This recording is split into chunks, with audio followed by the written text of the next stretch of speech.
Hello guys, welcome to back my channel. मेरा नाम अतुल। आज मैं आपको क्लास 12th के बायोलॉजी के स्वपरागकण और परपरागकण के बारे में बताएंगे। ये आपके दो टॉपिक बहुत इंपॉर्टेंट हैं जो अक्सर आपके बोर्ड एग्जाम में पूछे जाते हैं। तो स्वपरागकण और परपरागकण ये इन दोनों में आपको अंतर स्पष्ट करने हैं। तो एक बार इसको एक बार क्लियरली देख लीजिए। मैंने ज़्यादा नहीं, 1 2 3 4 टॉपिक हमने आपको इसमें 4 पॉइंट्स लिखवाए हैं। तो एक बार नोटिस कर लीजिए, या चाहे एक बार इसे कॉपी पे नोट कर लीजिए, जैसा चाहे वैसे आप इसको कर सकते हैं। तो वीडियो को ना लंबा ना करते हुए चलते हैं अपने इस टॉपिक पर। तो मेरा पहला है स्वपरागकण। स्वपरागकण का पहला पॉइंट है कि किसी पुष्प के परागकोश के परागकणों का उसी पुष्प के वर्तिकाग्र अथवा उसी पौधे पर स्थित किसी अन्य पुष्प के वर्तिकाग्र तक स्थानांतरण स्वपरागकण कहलाता है। यानी कि स्थानांतरण यानी कि यदि किसी जो एक फूल है और किसी पुष्प के उसी पुष्प के वर्तिकाग्र तक पहुंचने की क्रिया को स्वपरागकण कहलाते हैं। इसे आप ऐसे भी स्पष्ट हिंदी में लिख सकते हैं। और इसके बाद उसी पौधे पर स्थित किसी अन्य पुष्प के परागकण द्वारा हो जा सकता है। परागकण द्वारा हो सकता है, मतलब ये तो इसका भी बात स्पष्ट है।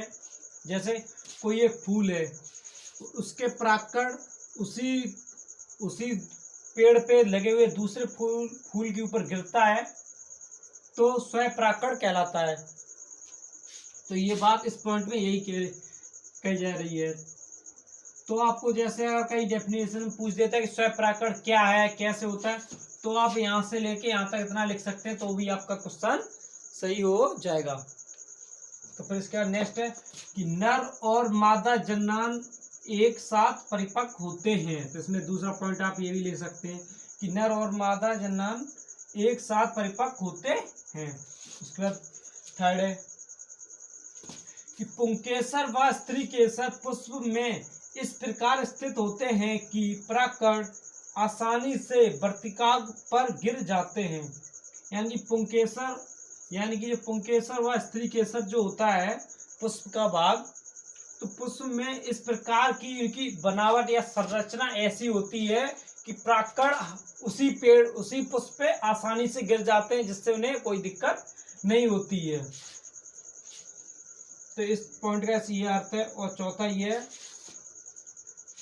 कि पुष्प द्विलिंगी होता है। जब एक लिंगी होते हैं तो नर व मादा पुष्प एक ही पौधे पर होते हैं। जी देखो, पुष्प वैसे तो दो लिंगी होता पेड़, अगर एक लिंगी पुष्प होगा तो उस पर नर का भी भाग होगा और मादा का भी भाग होगा। तो ये चौथे पॉइंट में ये बात कह रहा है। अगर आपको जैसे कोई अलग से क्वेश्चन पूछ देता कि स्वपरागकण क्या है, तो आप इतना लिख देंगे, तब भी आपको 4-5 नंबर आसानी से मिल जाएंगे। अब इसका मेरा नेक्स्ट आता है परपरागकण। अब परपरागकण क्या होता है, आप इसको एक बार देख लीजिए। परपरागकण क्या होता है? किसी पुष्प के परागकणों का उसी प्रजाति के किसी अन्य पौधे पर स्थित फूल के वर्तिकाग्र तक स्थानांतरण परपरागकण कहलाता है। यानी कि किसी पुष्प के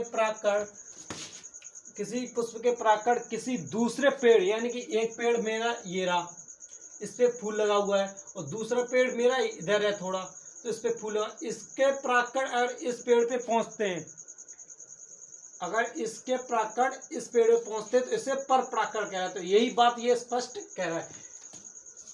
और मेरा दूसरा पॉइंट क्या है कि पुष्प द्विलिंगी अथवा एक लिंगी तथा नर व मादा पुष्प के अलग अलग पौधे पर लगे हो सकते हैं।